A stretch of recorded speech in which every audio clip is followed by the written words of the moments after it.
The first time I fed death to a man, it tasted like honey and cinnamon. He smiled as he ate, never knowing each bite carried 25 years of my silence. My name is Celeste. I have cooked in this house since I was 20, for masters who beat children for spilling milk and called it discipline. That morning in 1854, I decided pain would change direction. I ground the herbs fine as flour, mixed graveyard earth with sugar, and whispered a prayer my grandmother once taught me in Haiti. The kind of prayer that doesn't ask, it warns. He praised my meal. She asked for seconds. The children laughed, and still, behind the butter and bread, I smelled something new. Sweet at first, then rotten, like flowers left too long on a coffin. I didn't flinch, because that was the day justice finally sat down at their table and ate. If you believe evil must be fed to die, stay. Subscribe and tell me your state below. I was born with a wooden spoon in my hand. At least that's what the old ones used to say. I was sold from Haiti to Louisiana when I was 20, and for 25 years I cooked for the Beaumont family. Every morning began the same. The crack of the overseer's whip, the smell of sugar boiling, and the sound of someone crying before breakfast. The Beaumont plantation looked beautiful from the road. White columns, tall oaks, lace curtains, but inside it was a house built on screams. Master Henry liked his food hot and his punishments hotter. Mistress Evangeline smiled like an angel when guests arrived, then turned to a devil when doors closed. She called me her treasure, but I knew better. To her, I was a pair of hands without a name. In the kitchen, I learned how to survive. Keep your head low. Speak soft. Feed the fire, never the rage. The pots were heavy, the air thick, and the walls always listened. I heard things others didn't. Their laughter when someone was whipped outside, their prayers when sickness came, their sighs when another field hand collapsed in the cane. Every plate I served carried more than food. It carried silence, still I cooked. Gumbo thick enough to hide tears. Bread light enough to fool the hungry. Coffee strong enough to make a dying man believe he could live another day. They said my food had spirit. They were right. They just never asked whose. Henri often told guests our cook's magic is in her hands. He didn't know how close to truth he was. Each scar on my palm was a memory. Burns from the stove, cuts from the knife. One from trying to save a girl whose arm got caught in the press. The blood never truly washed away. It simply became seasoning. Sometimes, when the kitchen was empty, I would whisper over the pots. Little words in Creole. Words my grandmother taught me long before America took me. Spirits hear you best in steam, she'd say. Feed them a little scent and they'll feed you strength. I never meant harm, only peace. Until the day peace stopped answering. That morning came like any other. The bell ringing, the fire catching, the servants rushing. But I felt something different in the air, heavy and waiting. I looked around the kitchen. The stains on the floor, the broken handles, the corner where we hid our grief. And I realized I had been cooking in blood for half my life. It was in the meat, in the walls, in me. That's when I began to wonder, how long can a woman feed monsters before she becomes one herself? 1854 Louisiana. One kitchen, one woman learning that survival can't last forever. If silence keeps you alive, when do you decide to break it? The morning it happened was too quiet. No wind through the cane, no birds near the fields. Even the fire in my stove burned low, like it knew what was coming. Little Moses was only 8. Thin arms, bare feet, eyes too bright for a place so dark. He used to help his mother Ruth bring vegetables to my kitchen. He'd hum songs while polishing the milk pitchers till they shone like silver. "One day I'll be a cook like you, Mama Celeste," he'd say. I'd laugh and tell him, "Only if you promise to use your power for good." That Tuesday, he came running with a pitcher bigger than his chest, milk sloshing with every step. I warned him, "Slow down, child." "That floor's slick," he nodded, smiling. But when he reached the steps, his foot caught a loose board. The pitcher hit the ground and shattered. Milk everywhere, white like spilled ghosts. For a second, everything froze. Then the mistress's voice split the air. "What was that?" Evangeline Beaumont stormed in, lace robe flying, face already twisted. She looked at the mess, then at the child. "You useless little animal," she hissed. Before I could move, she grabbed him by the ear and dragged him into the parlor. I followed, helpless. She shouted for her husband. Henry came with his whip still coiled in his hand, smiling like a man about to start his favorite sport. "Strip him," he ordered. Moses's voice shook. "Please, sir, it was an accident. Accident." That word meant nothing in this house. Henry struck once. Then again. The sound of leather on skin filled the room. Evangeline counted every blow. 10, 15, 20. Each one slower than the last so she could watch him cry. When it was over, Moses collapsed, trembling, skin torn and bleeding. They turned away like they'd finished dinner. "Clean him up," Henri said. "Then send him back to work." I carried him to my kitchen. His breath came in small gasps, each one breaking something inside me. I washed his wounds with water that turned pink, whispered words my grandmother used to say over the dying. "Why do they hurt us, Mama Celeste?" he asked, voice soft as a candle. "Because they forgot they're human," I said. "Will they always hurt us?" I looked at his small, broken back, the blood shining like dark syrup. My hands started shaking, not from fear this time, but from decision. "No, baby," I said. "Not for much longer." That night, when the plantation slept and the moon burned red over the cane, I went out to the old cemetery. The air smelled of damp earth and secrets. My grandmother's spirit waited. And I whispered what I had never dared before. Let justice eat with them. One meal at a time. One child, one broken pitcher. One soul finally ready to answer cruelty. If a single act could end years of pain but cost your soul, would you do it? That night, the moon hung low and orange, like an eye watching. The air was thick with swamp heat, frogs crying in the dark. Everyone in the quarters was asleep. Only I moved through the cane with a lantern in my hand and anger in my chest. I walked the path to the old cemetery, the one hidden behind the magnolia trees where the enslaved were buried without names. No crosses, no stones, just the earth breathing quiet. It was the only place on that land where the Beaumonts held no power. I knelt by the grave I had visited for years. My grandmother's. They called her Grand-Mère Erzouli back in Haiti, a priestess who knew how to speak to the spirits that lived between this world and the next. The whites called it witchcraft. We called it balance. I pressed my palm into the dirt and whispered, "Maman, I have seen too much." A child's back torn open, his tears on my apron. "I cannot cook for devils anymore." The wind shifted. The trees began to whisper. I felt the earth move under my hand, not with fear, but with listening. In my basket, I had brought what the old ways required.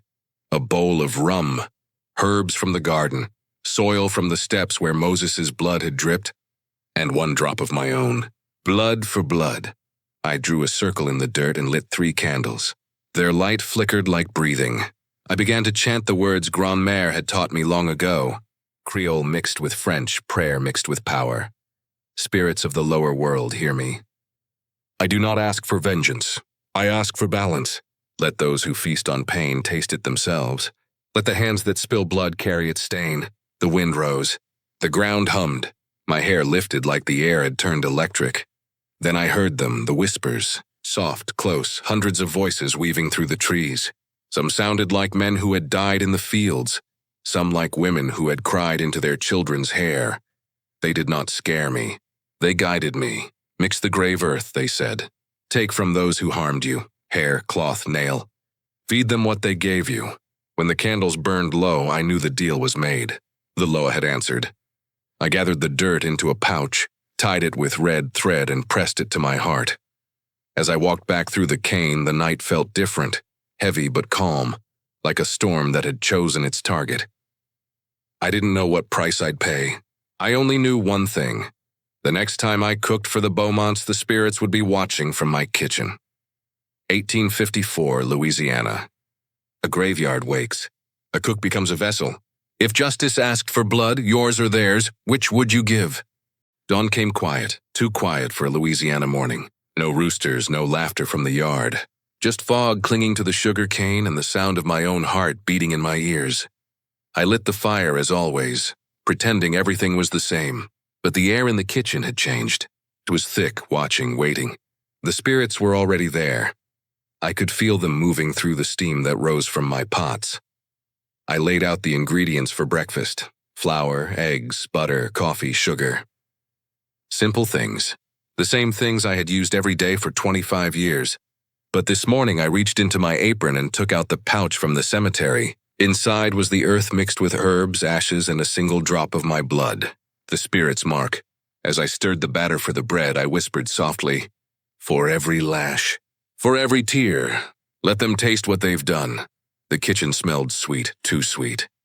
I mixed the coffee strong, added the dark syrup that hid the color of the grave dirt, and watched the steam twist like smoke from a candle.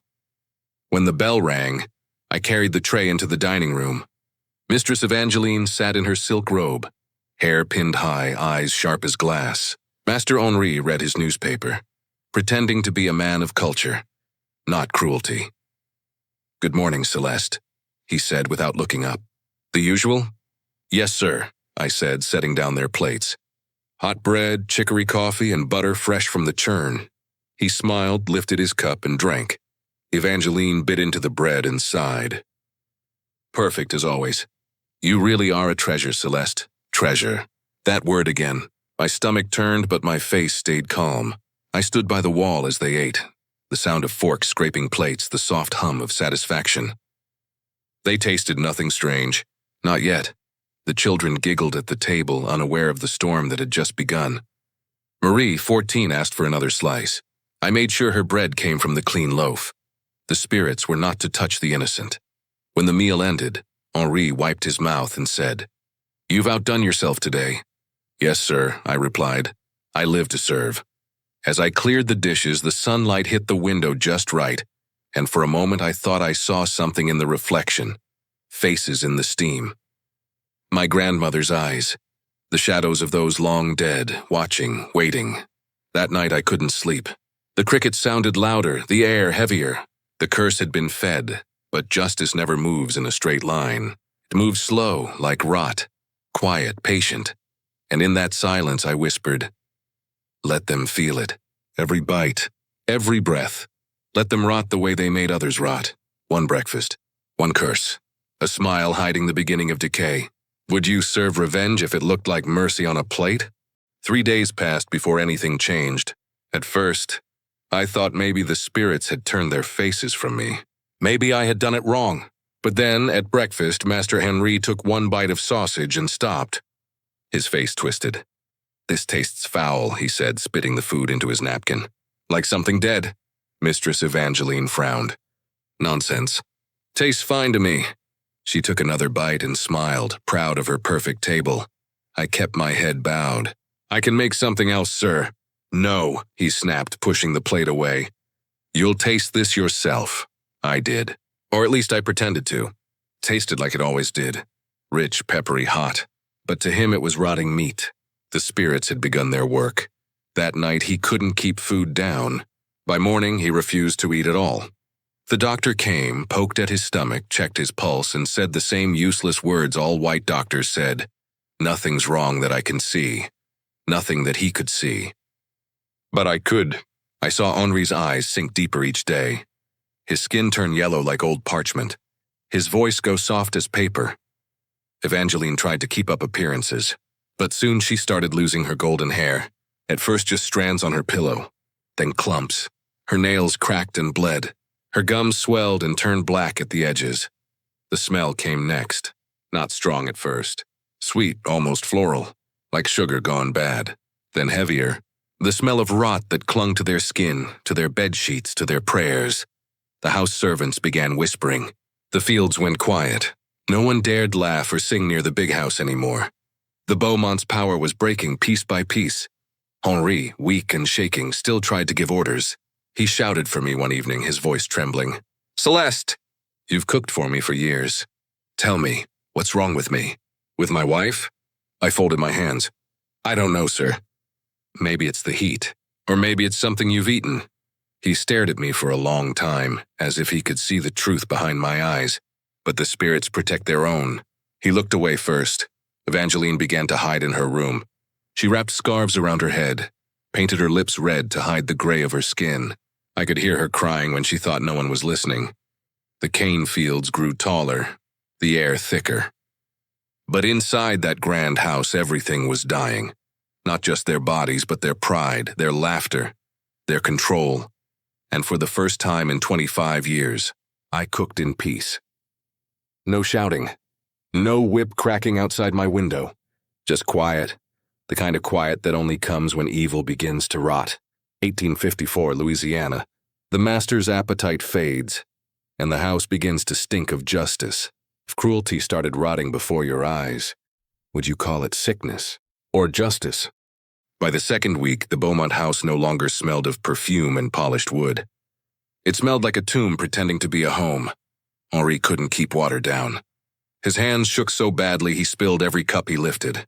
He blamed the servants, fired 2 of them, then forgot he had done it. The doctor came again, sweating under his collar, saying, "I've never seen anything like this." Mistress Evangeline sat by the window, staring at her reflection like it was an enemy. She no longer screamed at the staff. Her voice had gone small, afraid of the dark corners where she swore something whispered her name. They brought in a new girl, Susanna, to taste their meals first. She was barely 16, eyes wide as saucers. Each time she ate, Henri would lean forward and watch her chew, waiting to see if she'd fall dead. She never did, but still they grew worse. That's when Evangeline started burning candles all over the house. White ones for healing, black ones for protection, blue ones just in case. She even called for a priest. He sprinkled holy water on the doors, muttered Latin, and left before sundown. But the smell stayed. The fear stayed. At night, I could hear Henri's coughing echo down the hallway. Wet, heavy, like something inside him was trying to crawl out.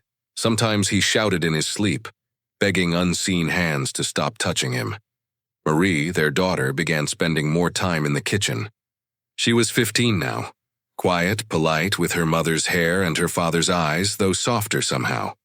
She would sit by my table and ask, "Celeste, why are Mama and Papa so sick?" I'd stir my pot and answer carefully, "Sometimes, child, sickness don't start in the body. Starts in the soul." She'd frown, trying to understand. But they were good people, weren't they? I didn't answer. I couldn't. That night, as I lay in my cot, I heard footsteps near my door, slow, dragging. I sat up, holding my breath. Then a whisper, low, broken, full of dread. "Celeste, help me." It was Henri. Standing in the doorway, shirt clinging to his thin frame, eyes sunk deep like burnt coals. "They say I'm cursed," he rasped. "Do you think that's true?" I met his gaze. "Sir, the world gives back what you put into it." He swallowed hard. "Then God help me." He turned and left, the smell of rot trailing behind him like smoke. By the end of that week, no one dared enter their rooms. Not the servants, not the doctor. The walls themselves seemed to sweat sickness, and the house that once roared with cruelty now whispered with guilt. The Beaumonts were falling apart, not just in body, but in mind, in spirit, in every way that power pretends it cannot break. The proud family of masters begins to fear their own shadows. When the cruel beg for mercy, do they deserve to be heard? 6 weeks after that first cursed breakfast, the Beaumont table became their altar. Master Henri hadn't eaten solid food in days, yet he demanded supper served in the grand dining room as before. His pride still lived. Even if his flesh didn't, I carried in a silver tray, roasted quail, fresh bread, red wine, but the air around him already smelled like an open grave. He tried to lift his fork. His hands shook. The quail slid from his plate and hit the floor. "Pick it up," he barked, but his voice cracked like thin wood. I didn't move. Evangeline flinched at the sound. He looked at me, those pale, hollow eyes, and whispered, "What have you done to me?" I stepped closer, steady, calm. "Only what you've done to others, sir." He stared, and for the first time I saw fear instead of anger. His lips moved, forming a prayer too late to matter. He reached for the wine, swallowed, then gasped as if something inside him caught fire. His chair tipped backward. The great Henri Beaumont hit the floor with a sound softer than anyone expected. Mistress Evangeline screamed, not out of love, but out of terror. She grabbed him, then recoiled. His skin was slick, warm, already changing color. The smell thickened until even she gagged. She called for the doctor, for God, for anyone. No one came. I stood beside her, the candlelight trembling between us. "You should eat, ma'am," I said quietly. "The food will get cold." Her eyes widened. You witch." "Cook," I corrected. "Just a cook." She ran upstairs and locked herself in her room. All night I heard her pacing, muttering prayers, splashing perfume to fight the smell. But the spirits don't care for perfume. They follow the truth of the soul, and hers was spoiled long before the rot set in. By morning, the doctor arrived, pale as paper. He knelt beside Henri's body, gagged once, then whispered, "His flesh is dissolving." Evangeline covered her mouth. "Make it stop. I'll pay anything, but you can't buy back a curse. You can only finish it." That evening, I brought her tea. She refused at first, then drank, hands shaking, eyes glassy. Within hours, her screams echoed through the whole house. She claimed to see faces in the walls, people she'd hurt standing by her bed. "They're here," she sobbed. "All of them. Every one of them." I didn't answer. Justice doesn't need witnesses, only silence. By dawn, she was gone. Her body gray, her mouth still open like she was trying to confess. I washed my hands in the basin, watching the water swirl red-brown. Then I whispered to the kitchen shadows, "It's done." The house was quiet again. Not peaceful, but empty. Like evil had eaten itself. 2 masters. 1 final meal. A curse finished its course. If you could watch justice take its last breath, would you look away or stay to see it done? After their deaths, the Beaumont house went quiet in a way no one had ever heard before. The whip was gone. The shouting stopped. The air, heavy for so many years, suddenly felt light enough to breathe. For the first time in decades, the kitchen fire burned without fear behind it. No one screamed from the fields. No overseer barked orders. The enslaved moved slower, not from laziness, but from disbelief that they could. We buried Henri and Evangeline in the family plot behind the house. The undertaker said their bodies were not fit for open caskets. He never spoke details, but everyone who saw their faces afterward kept their distance from that ground. Marie, their daughter, wept softly during the burial. Pierre, the son, stood beside her with hands clenched, staring at the coffins as if trying to understand how people who had seemed so powerful could vanish so fast. After the service, the plantation changed hands. A merchant from New Orleans bought it cheap, promising to keep production high, but he had no interest in the haunted kitchen or its cursed cook. Within weeks, the enslaved were sold off. Families torn apart again, packed into wagons, names shouted and crossed from ledgers like numbers. When it came my turn, Marie stepped forward. "Don't sell her," she whispered to the buyer. "She's the only good soul that house ever had." But the papers were already signed. I was sent to Baton Rouge, to a household owned by Mrs. Claudette Tremeau, Evangeline's own sister. Strange how bloodlines twist. The sister who despised cruelty ended up inheriting the one person who stopped it. Mrs. Tremeau treated her people with care, or as much as the times allowed. "You've seen darkness, haven't you, Celeste?" she said the first week I arrived. "Yes, ma'am," I answered. "Then maybe you can teach this house how to stay in the light." For years after, I cooked simple meals and nothing cursed, nothing whispered over. Just bread, rice, herbs, and silence.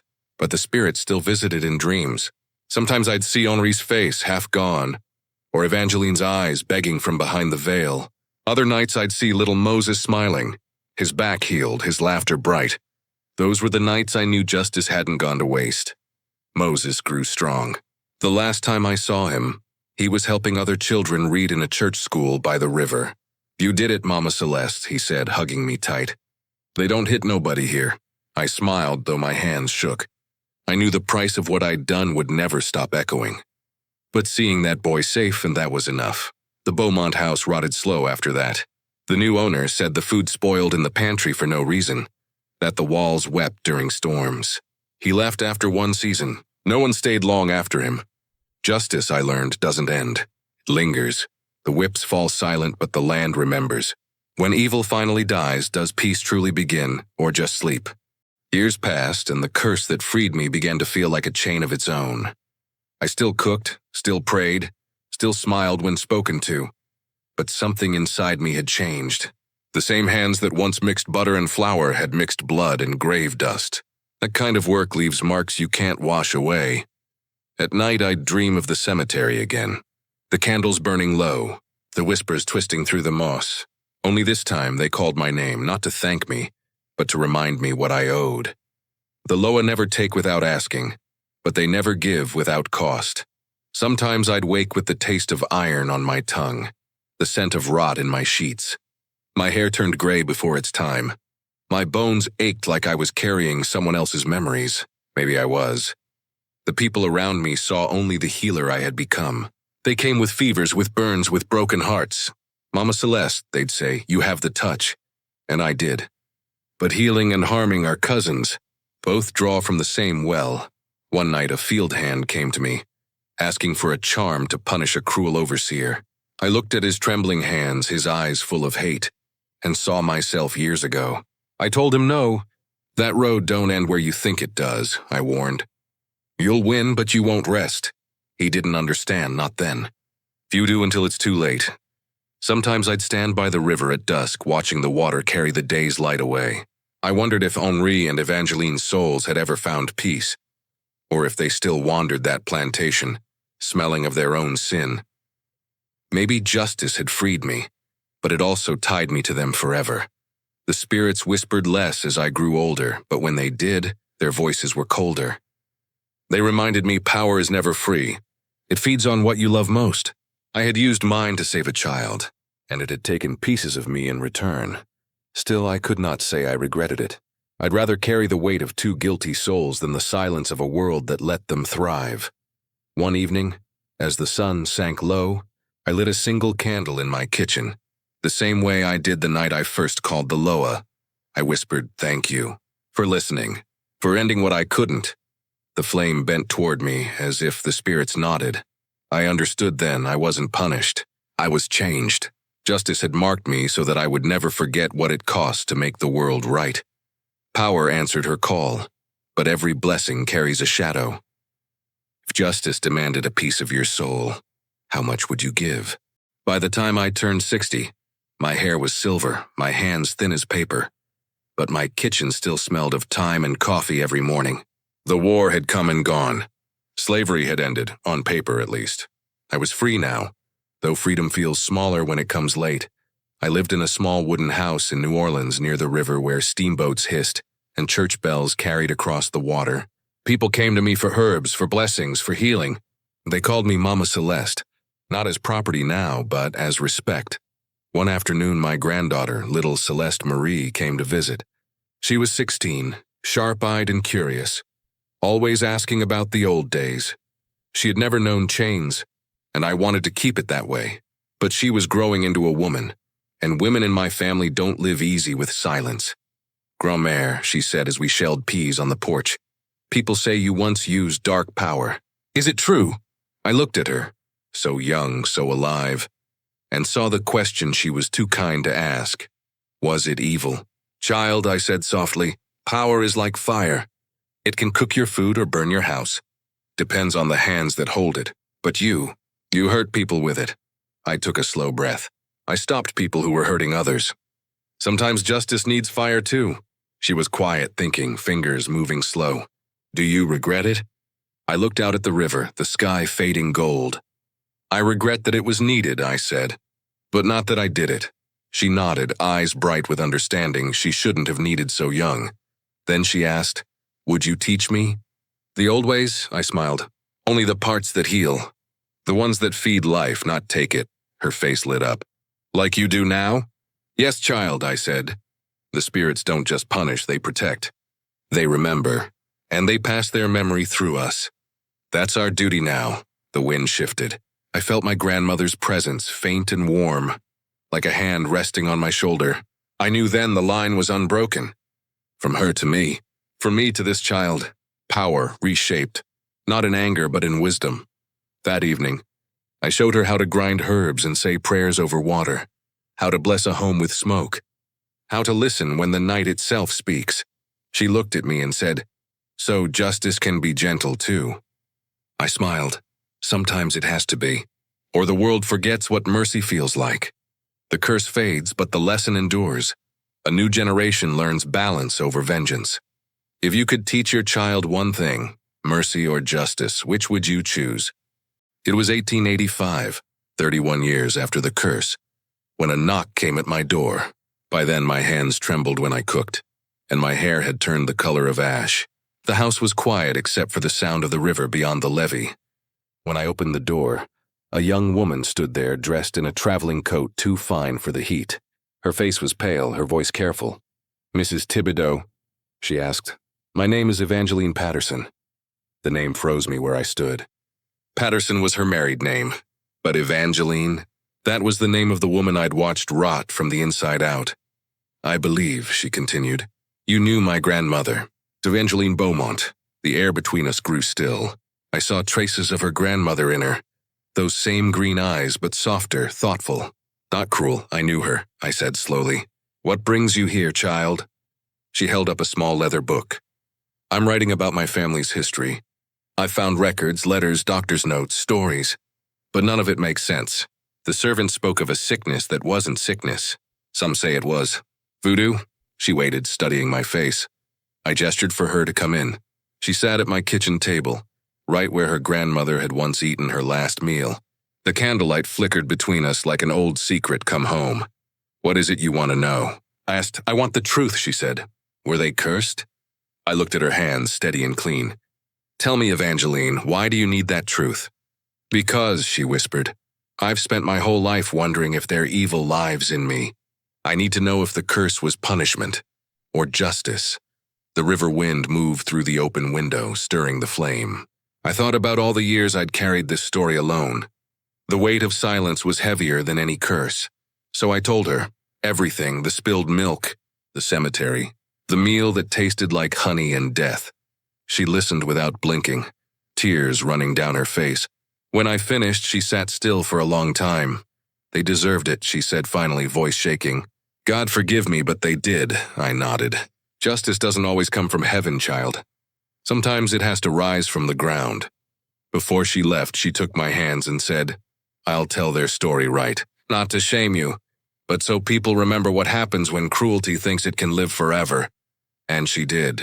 2 years later, her book came out, The Cursed Plantation. Folks argued if it was truth or legend, but I knew. The spirits knew, because every time someone read her words, a door opened for those who had no graves, no names. The bloodline returns not for revenge, but for truth. Would you want your family's sins remembered or buried forever? I lived 4 more years after that visit, long enough to see my granddaughter grow into a healer and to see the book about the Beaumonts turn into legend. People in New Orleans whispered the story like a prayer and a warning both. They said the cook who cursed her masters made the dead walk, that she could feed justice through a spoon. But I knew better. I hadn't raised the dead.